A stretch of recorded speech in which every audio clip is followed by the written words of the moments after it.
Assalamualaikum warahmatullahi wabarakatuh. Perkenalkan, saya Elsila Berliana Krisan dengan NIM 240701600061.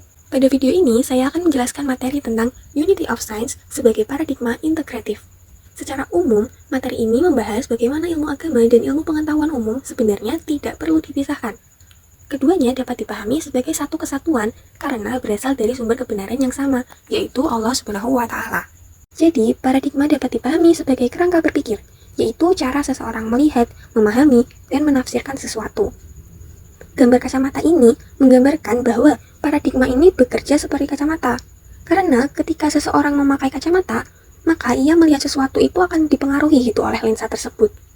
Begitu juga dengan paradigma, cara kita memahami ilmu, kehidupan, dan realitas sangat dipengaruhi oleh keyakinan, nilai, serta sudut pandang yang kita miliki. Nah, karena itu paradigma ini sangat penting dalam ilmu pengetahuan, karena paradigma itu menentukan cara mengamati dan menafsirkan data, serta mengambil kesimpulan. Nah, di sini ada gambar tembok besar Cina. Tembok besar Cina ini memisahkan wilayah-wilayah kekaisaran di Tiongkok.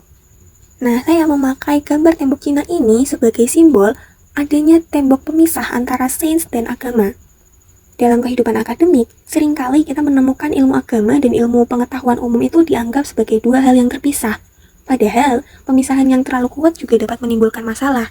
Misalnya, sains tanpa agama, itu bisa menjadi amoral atau kehilangan arah etis, karena ilmu digunakan tanpa pertimbangan nilai dan moral.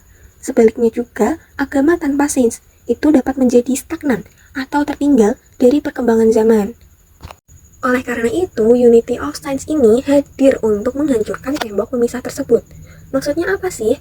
Maksudnya adalah agama dan sains itu nggak perlu dipertentangkan, tetapi ini harus saling melengkapi agar ilmu pengetahuan itu tetap bermanfaat dan memiliki arah yang benar. Unity of Science adalah paradigma integratif yang tidak memisahkan antara ilmu agama dengan ilmu pengetahuan atau umum.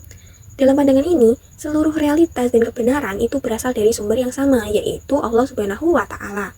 Karena sumbernya sama, maka ilmu agama ini dan ilmu pengetahuan tidak seharusnya bertentangan jika dipahami dengan benar. Nah, tujuan dari Unity of Science ini adalah menghilangkan dikotomi atau pemisahan antara intelektualitas dan spiritualitas. Artinya, seseorang yang berilmu itu tidak cukup hanya cerdas secara akademik, tetapi juga harus memiliki kesadaran moral dan spiritual. Nah, di sini terdapat Quran Surat Al-Kahfi ayat 109. A'udzubillahi minasyaitonirrajim. Bismillahirrahmanirrahim. Qul law kana al-bahru midadan li kalimati rabbi lanafidal bahru qabla an tanfada kalimatu rabbi walau ji'na bimislihi madada. Ayat ini menjelaskan, seandainya lautan dijadikan tinta untuk menulis kalimat-kalimat Allah, maka lautan itu akan habis sebelum kalimat-kalimat Allah selesai ditulis meskipun didatangkan tambahan sebanyak itu pula. Maknanya adalah, ilmu Allah itu sangat luas, sedangkan ilmu manusia sangat terbatas. Segala riset, penelitian, dan penemuan manusia hanyalah sebagian kecil dari ilmu Allah. Nah, dari sini dapat dipahami bahwa dalam mencari ilmu, manusia itu harus tetap rendah hati. Ilmu pengetahuan tidak boleh membuat manusia sombong, tetapi justru harus membuat manusia semakin sadar akan kebesaran Allah Subhanahu wa Ta'ala. Nah, selanjutnya ada Quran Surat Fussilat ayat 53. A'udzubillahi minasyaitonirrajim. Bismillahirrahmanirrahim. Sanurihim ayatina fil afaqi wa fi anfusihim hatta yatabayyana lahum annahu al-haq. Awalam yakfi bi rabbika annahu ala kulli syai'in syahid. Nah, di sini Allah itu menyebutkan bahwa akan memperlihatkan tanda-tanda kebesarannya di segenap penjuru dan juga pada diri manusia. Maksudnya adalah, ufuk atau alam semesta ini disebut sebagai makrokosmos, sedangkan diri sendiri seperti diri manusia dan ilmu pengetahuan seperti psikologi atau biologi disebut sebagai mikrokosmos.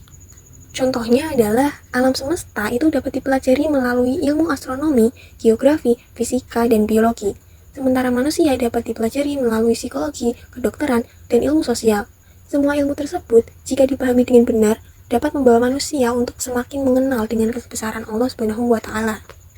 Sehingga manusia itu jadi lebih tahu bahwa alam semesta itu sebenarnya lebih luas dari apa yang mereka tahu. Selanjutnya ada Quran Surat Al-Ghasyiyah ayat 17-20. A'udzubillahi minasyaitonirrajim. Bismillahirrahmanirrahim. Afala yanzuruna ilal ibili kaifa khuliqat wa ilas sama'i kaifa rufi'at, wa ilal jibali kaifa nusibat, wa ilal ardi kaifa sutihat.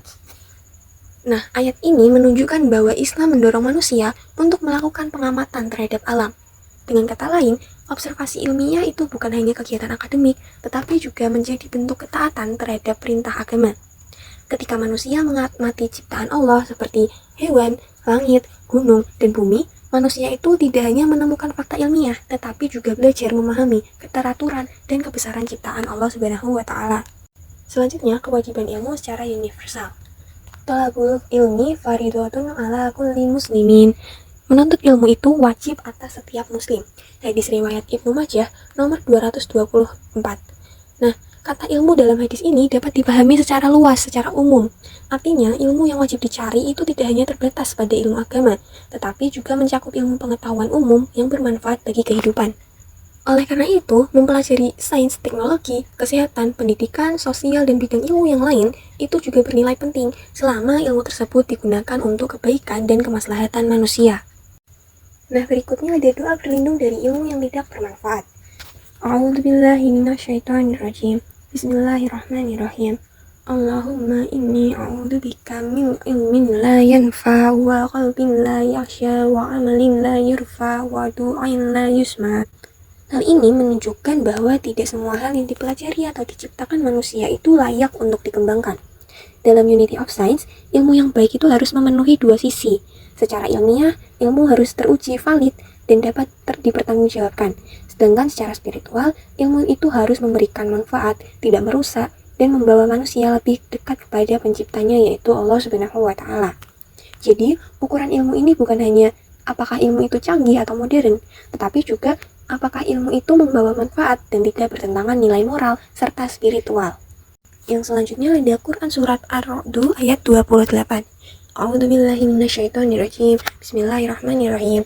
Alladzina amanu wa tatma'innu qulubuhum bi dzikrillah. Ala bi dzikrillahi tatma'innul qulub. Nah, di sini menyatakan bahwa dengan mengingat Allah, hati itu menjadi tentram. Nah, paradigma lama ini sering melihat manusia hanya sebagai mesin biologis atau makhluk yang perilakunya hanya dijelaskan secara fisik.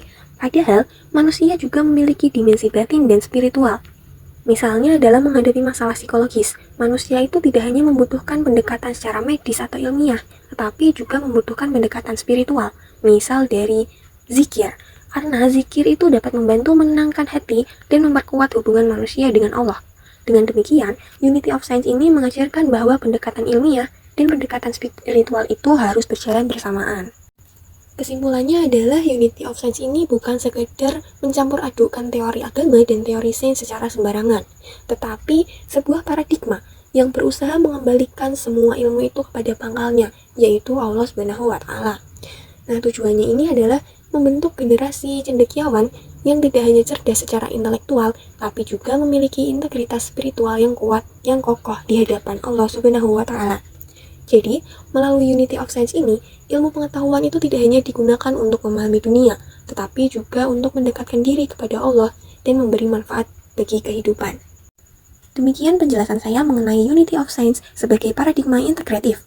Dari materi ini dapat disimpulkan bahwa agama dan sains bukanlah dua hal yang harus dipisahkan, tetapi harus saling melengkapi. Sains membantu manusia memahami ciptaan Allah secara rasional, sedangkan agama memberi arah moral dan spiritual agar ilmu tersebut digunakan untuk kebaikan. Terima kasih, mohon maaf jika ada kesalahan kata. Wassalamualaikum warahmatullahi wabarakatuh.